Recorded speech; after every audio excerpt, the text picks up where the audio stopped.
Hello, everyone. Welcome back to Only Football. Max Urbano and Michael Holder. Hello, sir. How are you? Why are you saying my name like that? It's been a long few days. Yeah, well, I'm kind of fried. long for me too. But the dream was gonna end eventually. The Juve dream You might have climb back of into clean sheets, Oh, well. and we, ate up 5 goals like it was nothing. Could have been a lot worse too. It really was. But other than that, great weekend of soccer. I climbed back up in fantasy. I'm happy. It was a good weekend of soccer, although Milan screwed me on parlay. Like a couple, actually. Hey, they're still in the league hunt, but no one really is with Napoli. But race for second, just like the EPL. I just need them to stop conceding. I need Manuel back. The Romanian backup is he's just flaky. He's like a wet wafer. Yeah, I'm not gonna bother trying to pronounce his name. But soccer's back with a bang. EPL is back. Yeah, man. It was a really good weekend. For Arsenal. Great weekend for Arsenal. And we will get into them shortly. Let's open up the Manchester Derby, and it was, I think Ten Hag set up very well. We didn't really give up anything, not really at all. You guys had especially in the first half. In the first half, it was just dangerous counters. Rashford had 2 really good chances. Over dribbled on one, but yeah still. Yeah. And then kind of like didn't get his foot through the actual shot. I think the Haaland chance was only one. The block. Was that the only one in the first half? I think so. I think the only shot on target was the goal. Throughout the whole match, and I have to say, in the second half, Marcel goes off injured, and this City weren't creating tons of chances. Like, we were definitely not letting them play through the middle, but they were the better team. They deserved the lead. I would say, based on the run and play in that half, they definitely deserved the lead. And then it was a great goal. It was. I really don't think Grealish had any reason to be that open, considering the amount of people or men we had in the box. Wan-Bissaka was on Haaland. If you're going to choose between Grealish and Haaland, was he though? Really? He was in between them, but he cut off anything to Haaland, I think. But if you're going to pick a guy to defend, I think he picked correctly. But there's no one in the 6-yard box should be that open. No, because there were a couple of defenders there too. I really don't. And unfortunately, again, I feel like okay. But great ball by De Bruyne. Yes, it was. What he does. Yes, it was. And then United were gifted a goal. Just given a goal. Gifted a goal. It was a gift. At least there's no fight from you, right? There's no fight saying that it's onside. No, absolutely not. I've had one person say that it was a goal, and I was like, how are you going to justify this? I mean, Rashford was just basically shepherding the ball all the way, and then Ederson. I was like, this guy's offside, but he still have to be like, okay, the play's not done. I need to who's going to shoot? Who is going to shoot? You have to figure. Yes, it's going to be Bruno because Rashford obviously knows he's offside. But by that time, he's already taken out Akanji and Ederson and put them in poor position. Yeah, it was absolutely shocking. Do you think because of the magnitude of the game and the 2 clubs that are playing, this might set a trend for some dodgy offside run, not touching the ball? I think there's going to be more of these incidents in a short span. So that's an interesting take, actually, and I would hope not, and I don't want to be I don't want it only for United to benefit from this, but that's really where it should stop. It shouldn't happen again. Just really begs the question again, what is the fucking point of VAR at all? I thought if this was Wolves against Everton and that happens, it's a one-off. Yeah, you kind of. But now it's right? It's Manchester Derby. Yeah, now it's okay. Well, anything is not match fixing. The match fixing is real. Another thing that really rubbed me the wrong way was pre-match. They're in the tunnel and they're just hugging each other and shit. I'm like, what the fuck is this? It's new age. I hate it. I know. I hate it. It's just you gotta get used to it. Just mail me the script. I'll read it. It's better for my eyes. I'm sure in the 90s and 2000s, when players in the 70s and 80s retired, they saw the way these players were getting, treated, or the way they played the game. It's no, I don't like this. So now it's It's like what we've been watching soccer for over 20 years now. It's bullshit. We're seeing the change. We're seeing the change. It's bullshit. Actually, when I saw at the end of Arsenal Spurs, I was all for. You know, and then City just collapsed. It was a nice little turn by Garnacho. It was really poor. Like I don't know how Rashford was that open.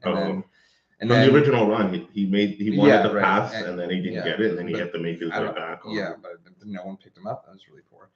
They just completely dropped their heads. And I have to say, like, it was after we scored. It was what, maybe 10 minutes ago. Minute, plus injury time. It was like it was nerve wracking a little bit, but I was like, the crowd was in it at that point. But I don't see City bouncing back from this. Like they've really been off the pace. Especially since the return after the World Cup, and they just weren't offering any threats. You know, like Ten Hag again, like set us up magnificently. And there's some really key players in that team that United can't afford to lose. But as long as they're there, I'm very happy where this is going. Do you think it's catching up to Pep?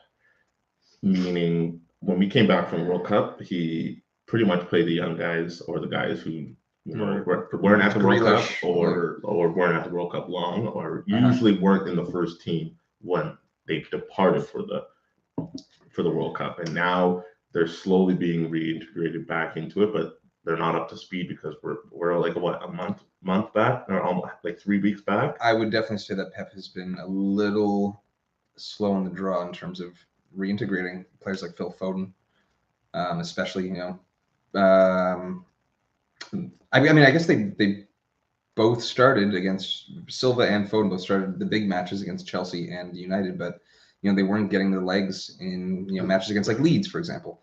The Leeds match, I understand why he started Jack Grealish. It was one of the first matches back. I think it might have been the first match back actually.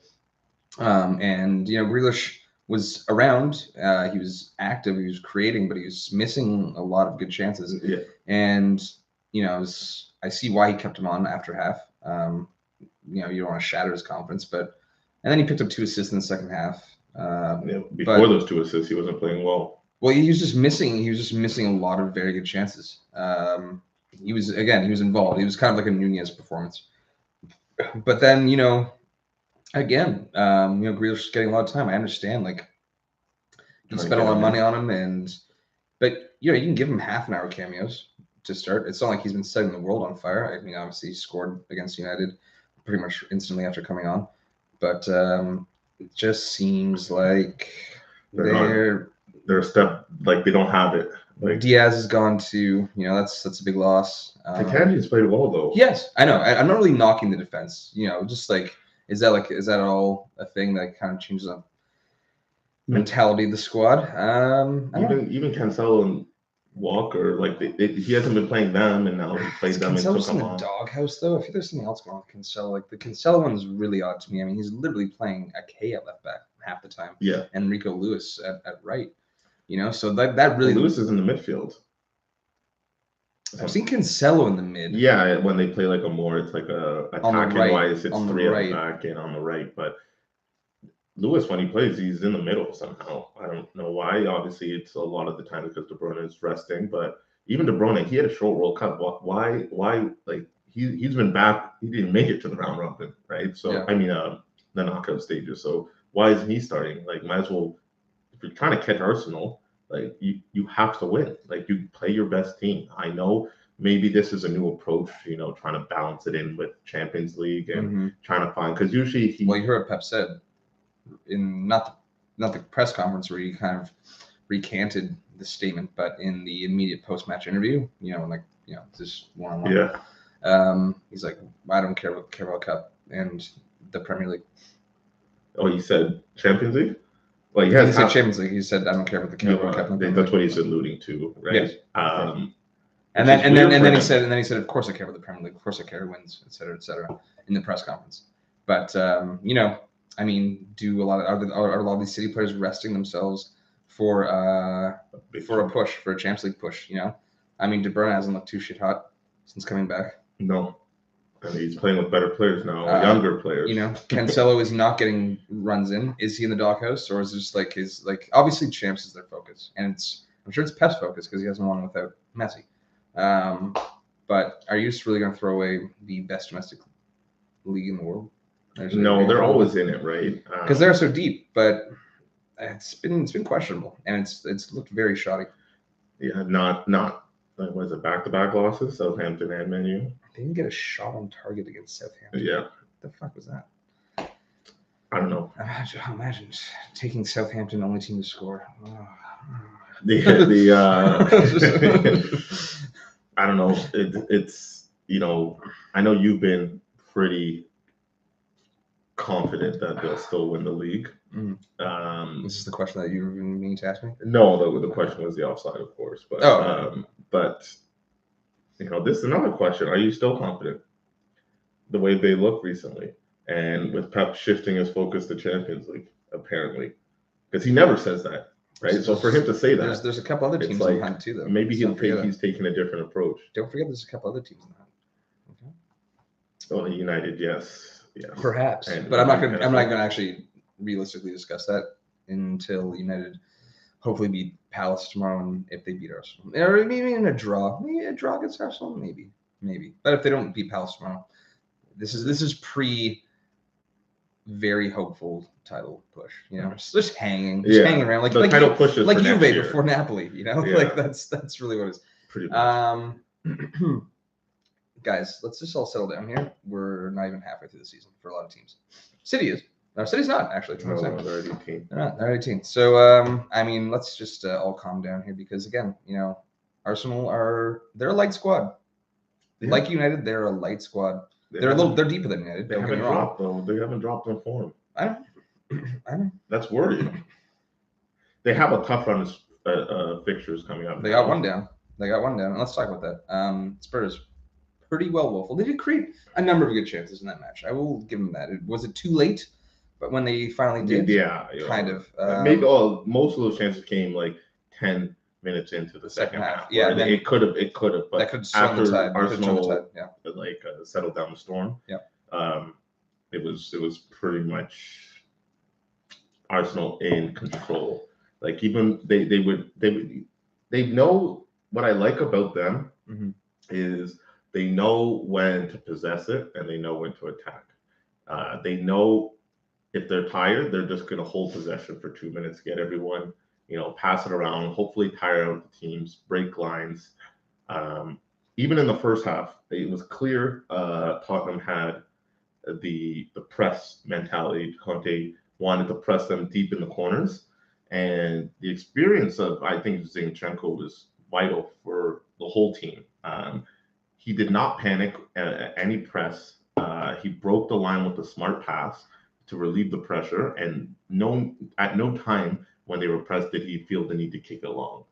Right? Usually, I watched videos of the last Arsenal Spurs tie in Tottenham because I think Arsenal when Spurs got top four, 3-0, like the early the holding red card, and the Tottenham press worked. They were panicked, kicking the ball away. And if you're pressing a team early and they're just booting away and giving you possession, you get confidence because you're like, okay, the plan's working. Now let's do something with the ball when we get it. The first 5 minutes, they were just taken out of the game. And then you saw the press stopped and Arsenal slowly crept up the field. They wanted to attack the right side, Saka's side, and Lloris, retires from international football and then lets in a stinker. And he has been for Spurs all season. And it's been not always up and down for Lloris. He was great in the World Cup. I'll give him that. But it's been bad all season. I think he's like errors by him have been accounted for 4 or 5 goals. Yeah, which is something that you don't even want to really accumulate over the course of 2 seasons. It's pretty dire. No pun intended, but it's really bad for them. Again, like a few good chances, but they couldn't sustain anything. It was the first 10 minutes of that second half, minus that sun chance in the first half, which is a great play by Sessegnon. Really nice bit of play. Yeah. They're in trouble. They have been. Again, we were talking about Spurs a couple weeks ago. before, like during our last episode, and They need to change it. and then they smacked Palace 4-0. That was a second half performance too. Yeah, 0-0. Yes, and they didn't actually play all that well. And it was in that match. So 3 goals in like 10 minutes, right? Sometimes it just happens, right? So yeah, I think they need. I think they either need they have two options, right? They're going to keep Conte. You have to give them money to get the results. Well, you have to give anyone money. Yes, anyone. Especially if you lose Conte, it's going to most likely be a downgrade at manager, right? It's Portugal. Is that an upgrade? No, but it's only an upgrade if you give them time. And you say, you know what, we're not going to splash the cash on big signings. We never have. And because they haven't so far, and they're still arguably like the biggest the club has ever been, new stadium. Yeah, sure. I don't think they ever will. So at that point, you just got to make an executive decision and say, you know what, we're just going to get the top young talents and try and develop them, right? And develop talents, back in the day, they had Dele Alli, they picked up Ericsson Young, Son, right? You just got to go that route, right? And maybe not get the $80 million signing, but probably get, good, you can cap it at 50, but you can get a few. Yeah. You can get a few. And get three young guys, 50 mil, right? And it might not happen this year, right? But 2 years from now, they should be developed, right? It's kind of like I always like Brian Gill. Not built for this league. Yeah. And to be in this league, you have to be, if you're that small and scrawny, you have to be very skillful. Yes. And I don't think he can cut it, right? But I can see where they were trying to go with that. Sure. Right. And I think you just got to fully commit to that plan. Right. And hopefully that you don't sink too far until those stars develop. But they need a change.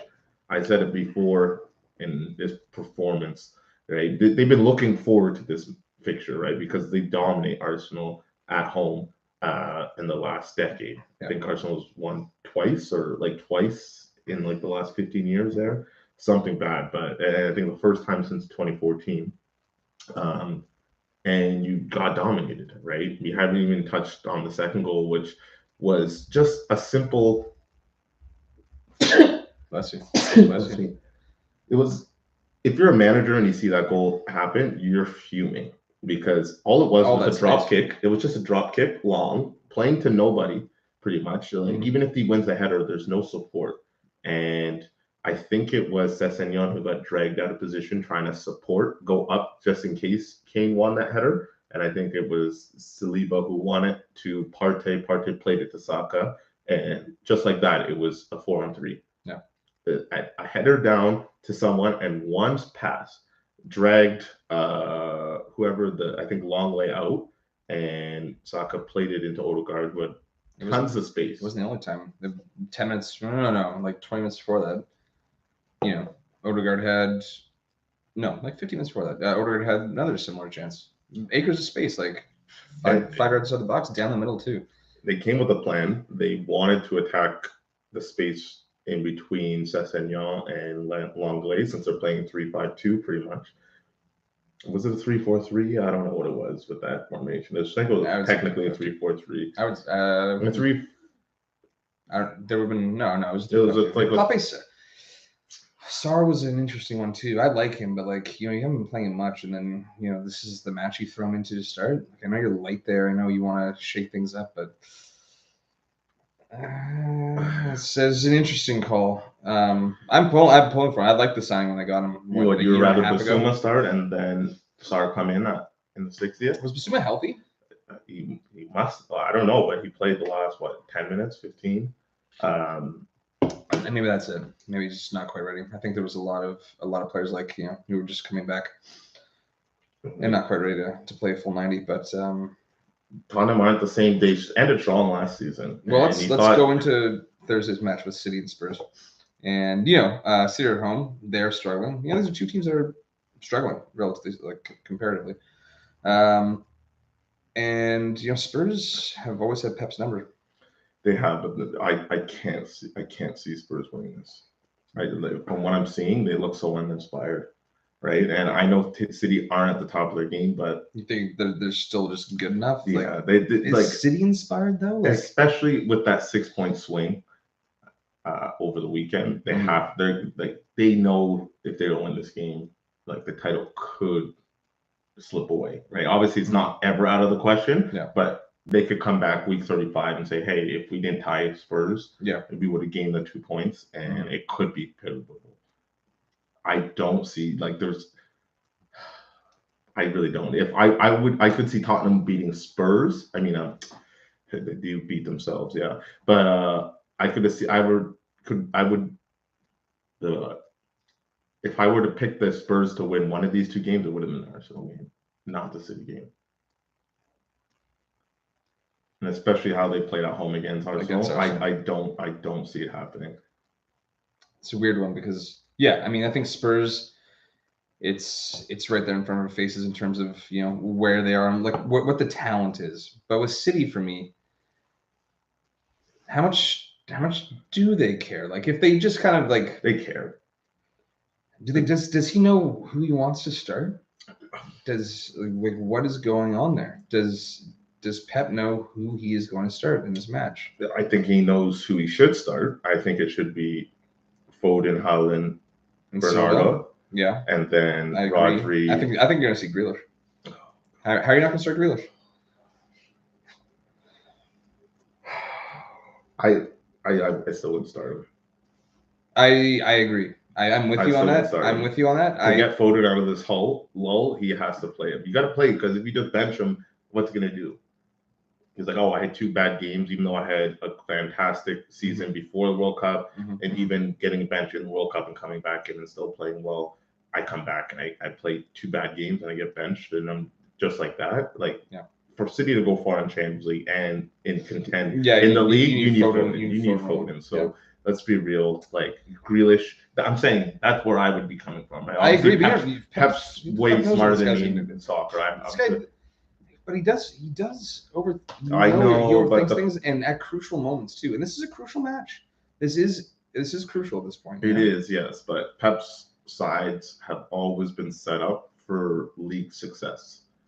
The style of play that they play, they usually win 4 to 5 matches, right? So in a league, 30 games and even 34 when he was in Bundesliga, they always perform well in the league, even with Barca. Yeah. So that he's a league manager, right? So his style of play consistently will get you results. It's just when it comes to cups, minus the EFL Cup, he struggles. Right, because it's just it's a one-off match or a 2-legged tie where it's only 180 minutes. Yeah. Right. Give or take extra time now, more likely with the no away goals, but that's where he would lose the games, even though he has good teams and sometimes even the better team. They just can't get the result done. But over a period of the season, the results tend to come. So I think. I don't know, Mike. I feel like it's gonna be something silly, like even still start Rico Lewis, who was highly touted, and I've seen good things from him, but he's not someone who I'm. He won't start this game. He won't start this game. He'll start games in the Prem that are mistakes. I'm gonna go 2-2. 2-2. You think Tottenham's going to? Maybe it would be good for me fantasy if King gets those goals, but it's not happening. I'm going 3-0 City. Okay. It's not even going to be close. All right. What Arsenal did to Spurs, City are going to do worse. And just try to send a message. That would be interesting. That'd be interesting for City just to Spurs just everyone's whipping boy right now. Well, and also be like a mental note to Arsenal. Well, exactly. Right. Exactly. Being like, I know you think it was a big win, but it wasn't a good impressive win. Like this is how you should beat them. That's an interesting take. That is a very interesting take. Haaland gets rolling again. I hope Haaland hat-trick. I'll take it. I mean, against that back line, like, why not? Who's going to stop them? Why the fuck not? They haven't played him yet, right? This is the first time they're playing each other. Who's going to bully him? No one. You're right. I think maybe I'm like trying to pull a slight reverse jinx here. Yeah, well, Longley or Haaland. Or Dyer. I think probably, well, actually Romero is, but I would take the Dyer over Longley. That's for sure. That's for damn sure. But that's who I would attack if Longley is going to start. Yeah. I would attack him. So they might even put actually, you know what? Now that I say that, Sanchez. No, Sanchez back in. No, it's gonna be he'll start Longley, but I think it'll be Mahrez. Sanchez is an interesting one because he kind of floats in and out of squads, out of teams for a while, but then when you bring back some, he's like hyper focused, and he might be able to physically kind of deal with Holland. So usually when with tough teams, when Mahrez does start, I like when Bernardo plays underneath them because usually Mahrez stays out wide and then Bernardo cuts in the middle and just does the connect passes and then tries to slip in Mahrez on the wing where he will do his little dance, cut into his left because he's a lefty and curl it in. But and then when Mahrez does cut in, Bernardo makes the run outside and then gets the easy cross. So that might actually be a good combination, especially with probably Sessegnon starting, right? On the left side. I think, after Sessegnon had a relatively effective game, at least going forward, he's probably earned the start. But, I mean, are you not using Perisic? Are you using experience in a match like this? He didn't use it against Spurs. No, I mean, Arsenal. Why do we? I don't know. You're hard for Spurs. I'm Spurs on beating themselves. Yeah, that's and right. They are not playing well at the worst time of the season. Where at least like in Champions League, you can say I have the cup to play for it. Top 4 is what we should aim for the league, and a deep run in the Champions League. Right now, with going to the Champions League, you're like, I need transfers, right? And it's like I don't want maybe if I get 2 transfers, hopefully, probably not. Tottenham. Am I going to trust these 2 transfers right away in the Champions League? Yeah. Right away. I don't know, but 3, I don't see this being close at all. Okay, 2 more previews. Let's go on to the Saturday, 7:30, and 2 teams that have spent the same amount of money, more or less. One in 6 months, the other in 10 years. Yep. What do you think of that signing? It was 86 total. Listen, I've been keeping an eye on Mudryk for a year, thereabouts, and is he that good? He looks quite good, but it would have been a weird one for Arsenal. I know Arsenal were really hell bent on getting him, and he was really trying to get there. But a couple things. I mean, you're gonna bring in $100 million signing with how Arsenal's playing right now? Just put him on the bench. How's that gonna roll in the dressing room? What kind of money is he gonna? He actually wasn't gonna have big money. Is he a winger? Yes. You don't really need a winger for Arsenal right now. I generally plays on the left. I'm pretty sure. So but people were saying behind Saka. I'm like, I swear I've seen him play on the left. Definitely against Celtic. When I was watching the Celtic Shakhtar matches, he was coming off the left. He scored in both those matches. But it's over. Chelsea's just fucking crazy. What does Todd Bowley do? I'm not too fussed. But he plays FIFA Manager. Seriously, manager mode. That's literally what he's doing. Seriously. Well, I mean, like what now? Now Sterling's on up for sale. Loosely. Really? No, I don't think they're pushing hard for it, but I'm pretty sure. Or is that American? I think American influence is staying strong. No, I think Pulisic is. I don't think they're really trying to get anyone out the door right now. Obviously, they're not too fussed about what they're doing for money, strapped for cash at all. But I guess maybe if the right offer comes their way, I think Pulisic, Sterling, again, Koulibaly is loosely getting mentioned. Most expensive center back over 30. It is FIFA Manager over there. It's crazy, and it's not going very well either. You're fired. you fire yourself at that point.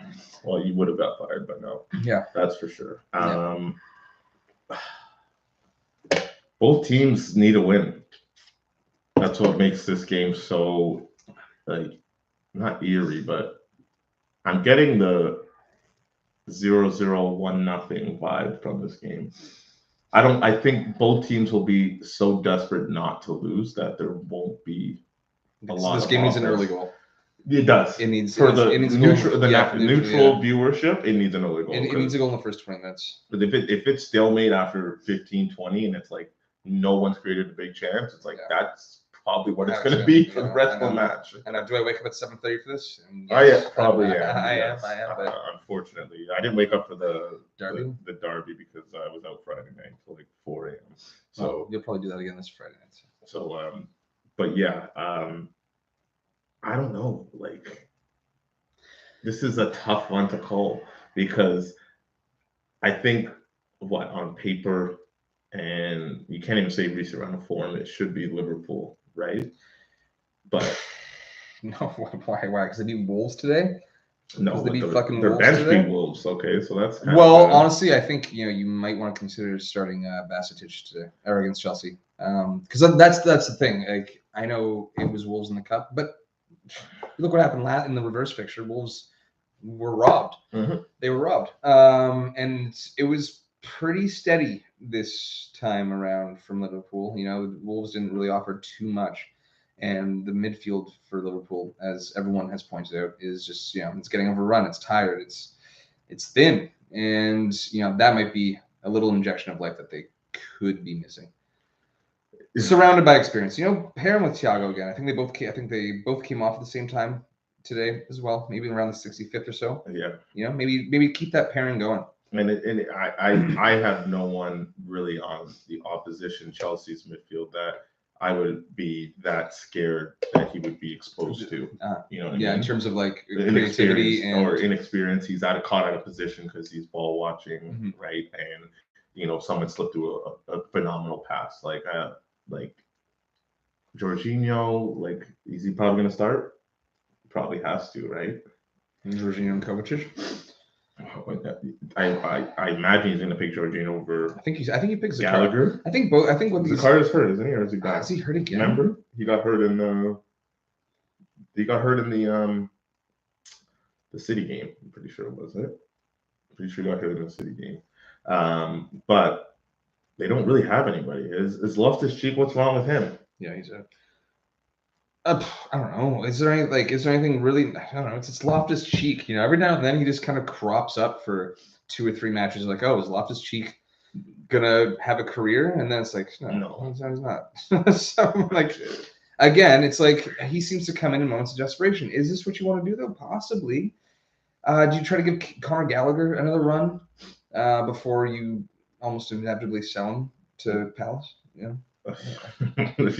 He only plays well at Palace. Just never should have left. Well, he was on loan. I know. He should have extended. Yeah, but one more year for Gallagher, and they don't extend you and come back to the team. You're not going to demand a trade. Right? Honestly, I don't really know what either of these teams do here. It's really. The more I thought about this game, the more I talked myself into 2-0 Liverpool.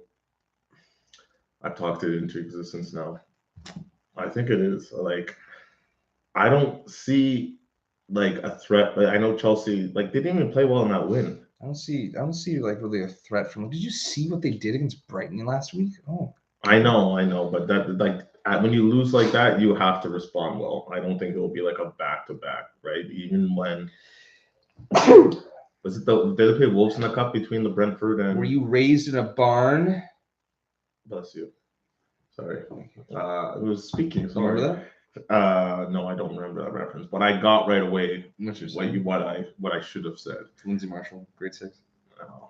Whole class, no one said anything. Oh, shout out to Lindsay Marshall. She was pissed. But no, Chelsea just don't have anything going forward, and João Felix, he looked good in his 50 minutes, 55 minutes. The one bright spot on the field. He had all the shots in the first half, I'm pretty sure. And he did look lively, but now, you saw the meme that 650,000 loan per match is now, the 550 loan per match is now 600 because he's out for 3 matches. Is it 2 more or is it 3 total? 3 more. Do they count the game he got suspended in? And then 2 more? I don't think so. I think it's 3 after. Oh my god, that sucks. I'm pretty sure it's 3 after. That sucks. Honestly, they might need to just do another transfer just because of that. Man, like Liverpool, like they're light in the mid. They're tired. They have tons of injuries up front. Yeah, and they rely on the front, right, to bail them out sometimes. Not bail them out, but I don't know. Like, I don't think if I were to pick one of these two teams It's to gonna be a make top mistake. 4, it would be Liverpool. It's gonna be a mistake. I'm gonna go 1-0 Chelsea. 1-0 Chelsea. I'll Yeah. take that. Kept a clean sheet. Yeah. With lots of shots. But yeah, you taking Chelsea? I think it's gonna be an ugly game. I think it's gonna be really ugly. Do you rather be Chelsea or Spurs right now? Chelsea. At least with Chelsea, you have the money. You have money. Yeah, You're right. Chelsea. You can do a quick fix. It's absolutely. They're trying. They're trying. Well, Mudrik's gonna be there. Yeah, well, we'll see. Mudrik against Arnold. We will see. Mudrik against Arnold. That'll be interesting. It's a lot of pressure on the kid. There's a lot of fucking pressure. Maybe he won't feel it. He was really hell bent on joining Arsenal, and then once Chelsea swooped in, he's like, yeah, okay, I'll take mine. Yeah, I'll go to West London instead of North London. Yeah, I heard it's better. I'll join the rivals. I heard the houses were better. So yeah, I'm taking 2-0 Liverpool. You're taking 1-0 Chelsea. Yeah, tastes weird. Tastes sweeter. No, Maybe you wouldn't know. Was it always as sweet? I don't know. That's the same. Now should we go to you? Yeah, let's wrap it up. For the title? For the title? What do you mean? If Arsenal win this, what? And City drop points, how confident are you in the City bet? Or sorry, your Arsenal bet. Your anti-Arsenal bet. If City drop points beforehand, so what? They'll have Spurs and they'll have Wolves. They have Wolves.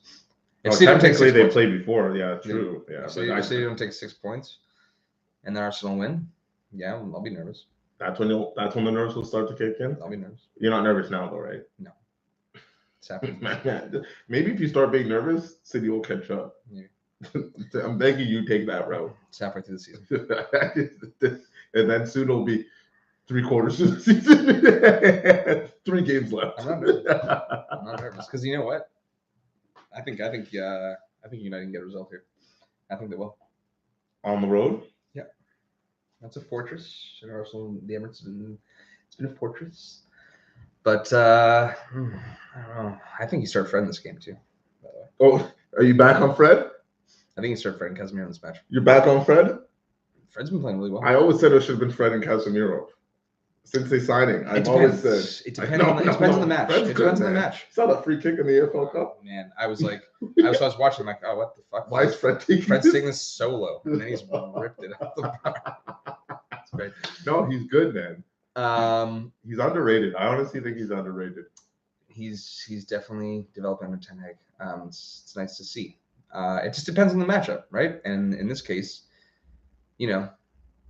Casemiro, Xhaka, and Partey have both been in very good form this season, and Odegaard as well. And that's the thing; it's like their mid's been like top notch, and I just don't want to see.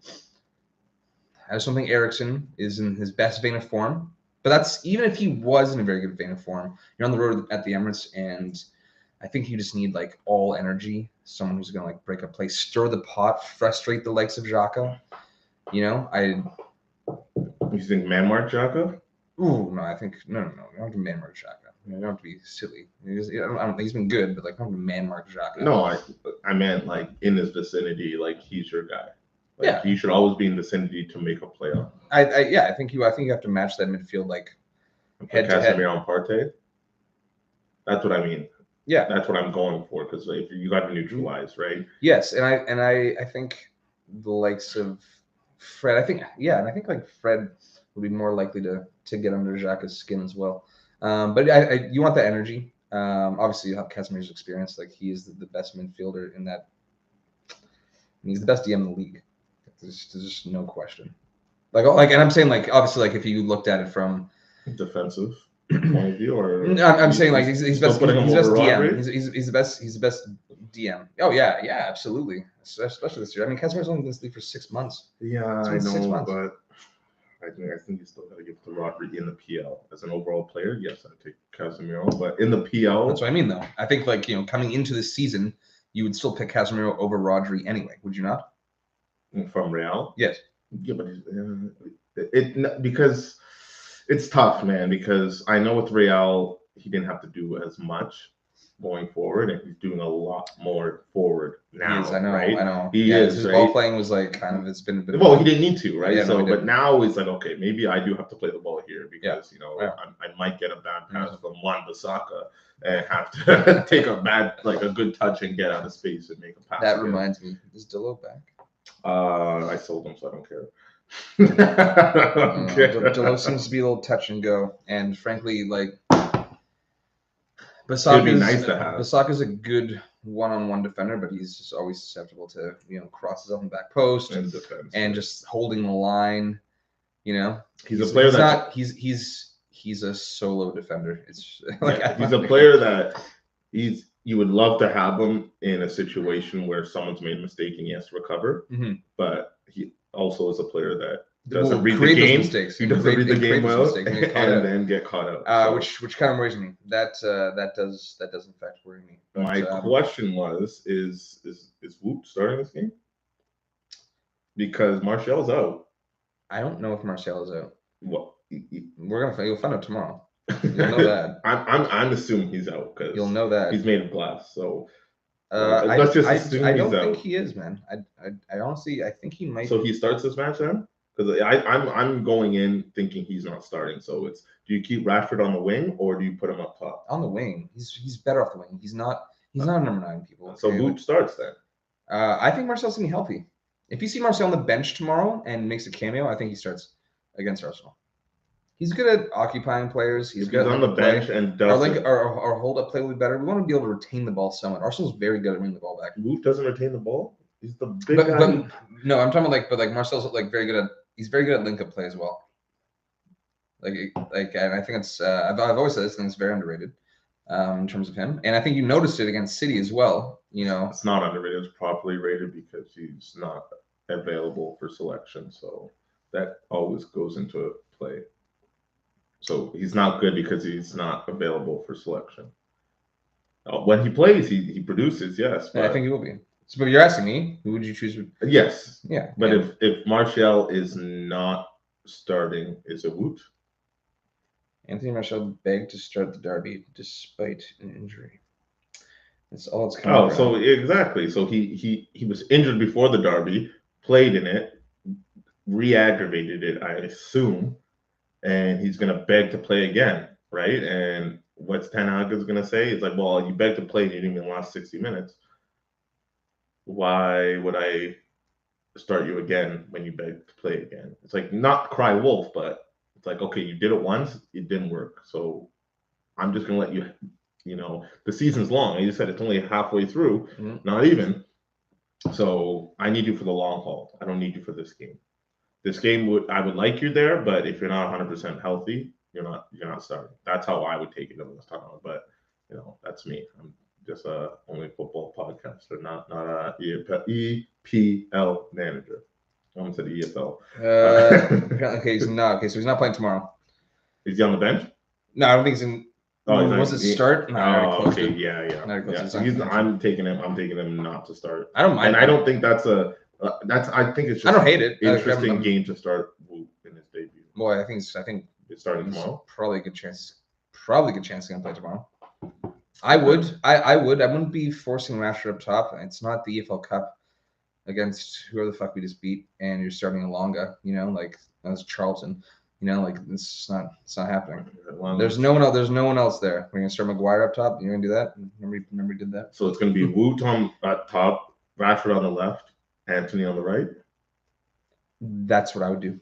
And then Fernandez, you're going Fred over Eriksen and Casemiro. And I mean, for me, Arsenal, not to ignore Arsenal too much, but I think they pick themselves at the moment.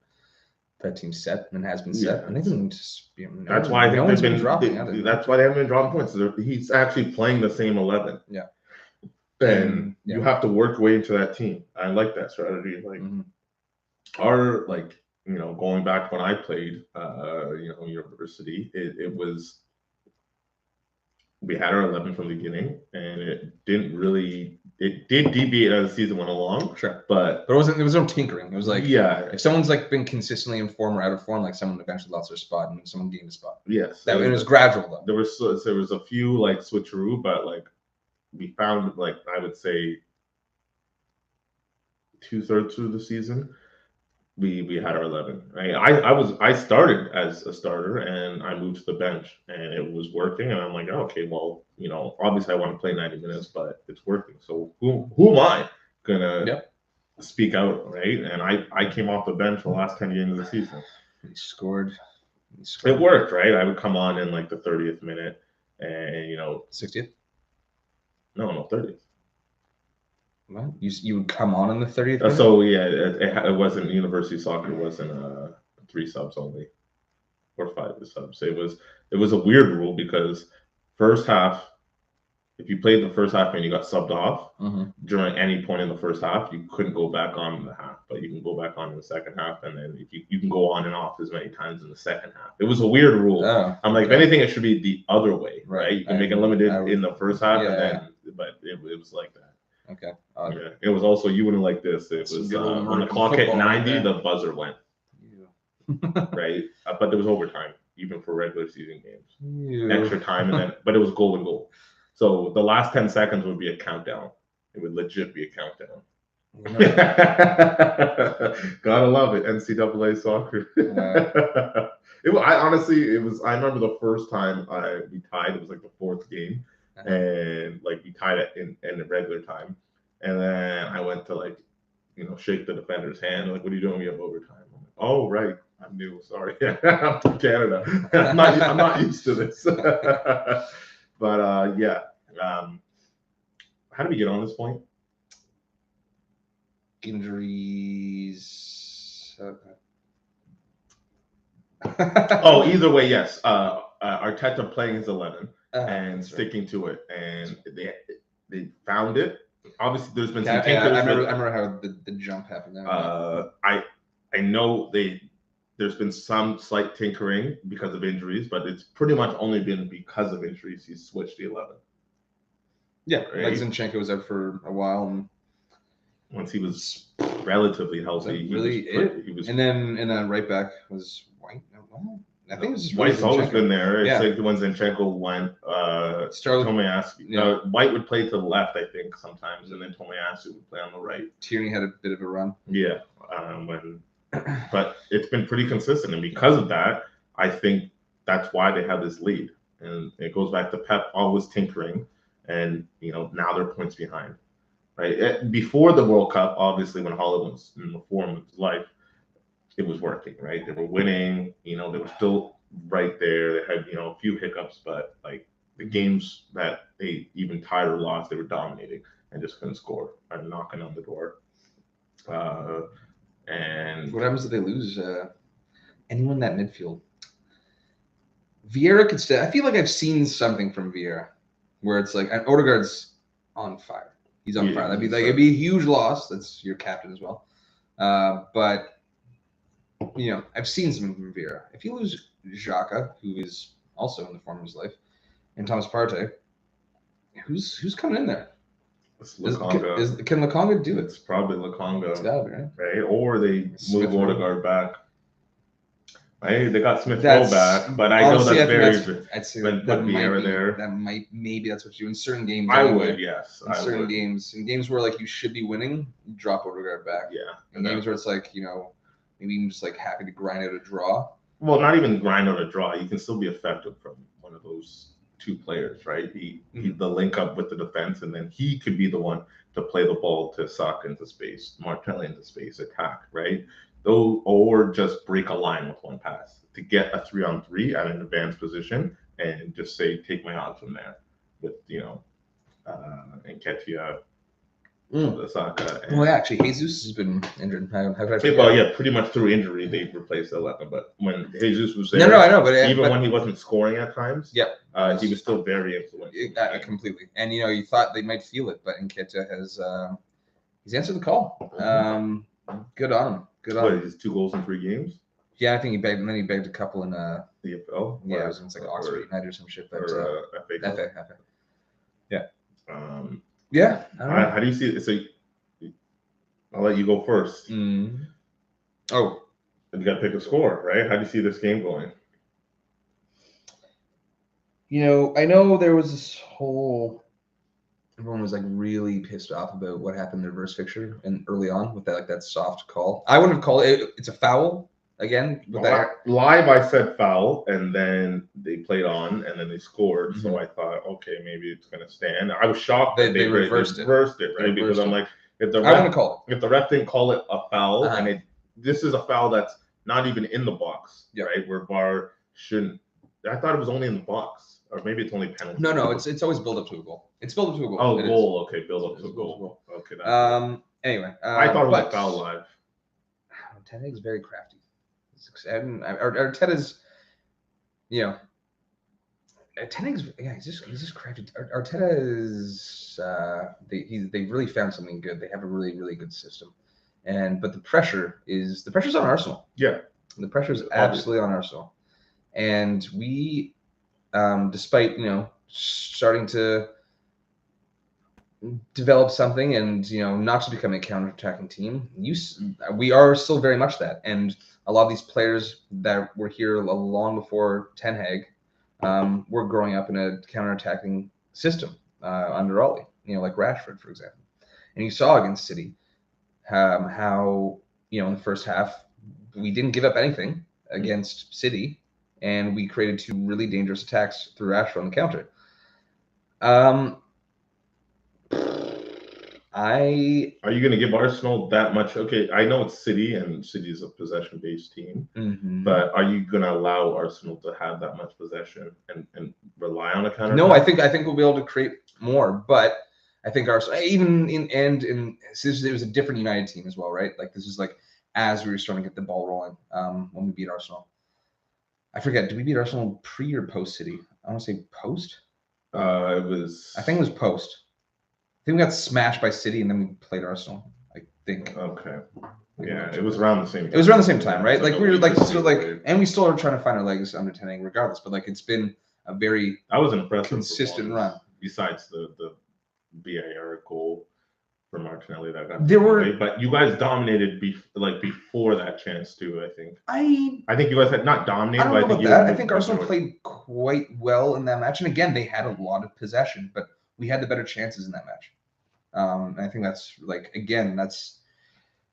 that's what I think Ten Hag will be happy to do now at the Emirates. Like now, even though we've progressed, Arsenal are at home.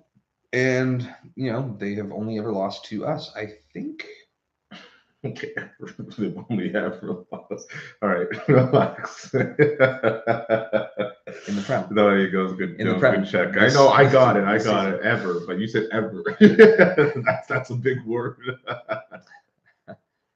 And I think you're going to see Arsenal with the majority of possession, not necessarily to what City did. Last weekend.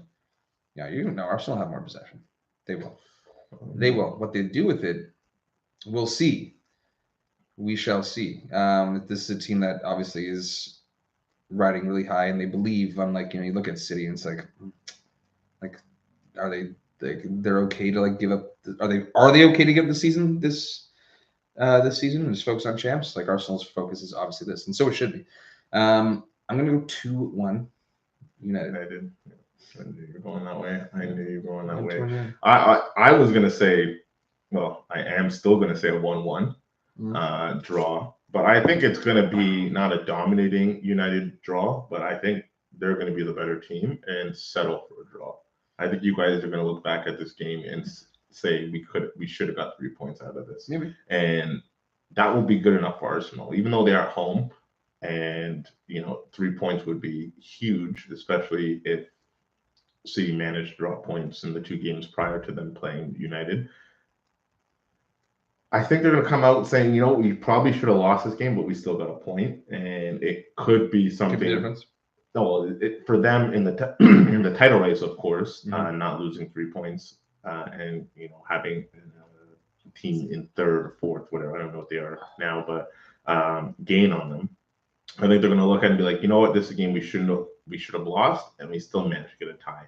Like these, like you're gonna look back at this and say, this result is something that we could build off of. And the tough run of fixtures they have coming up,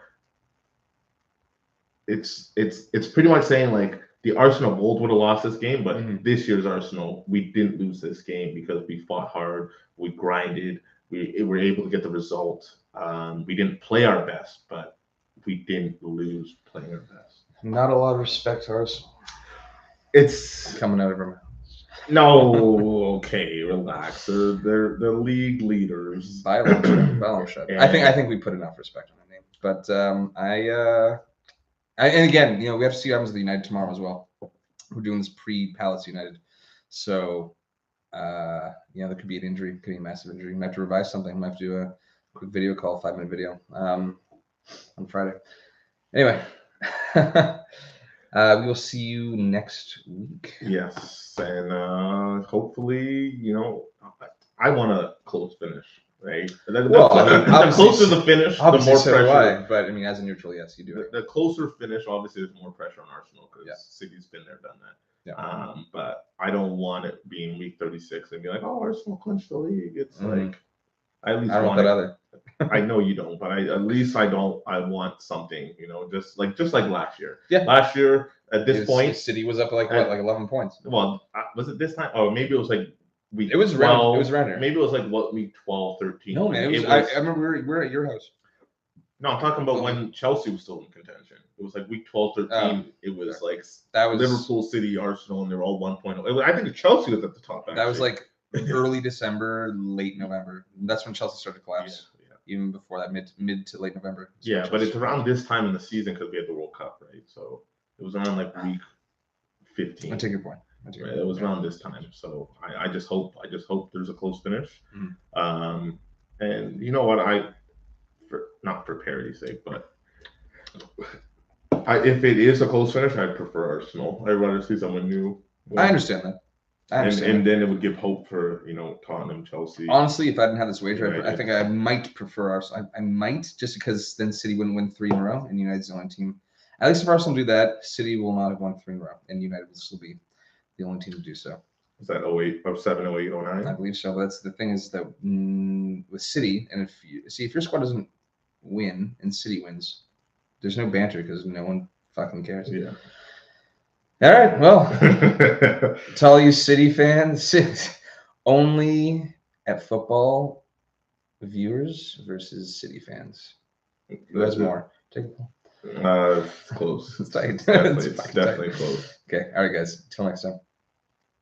I'm not doing C anymore. Go.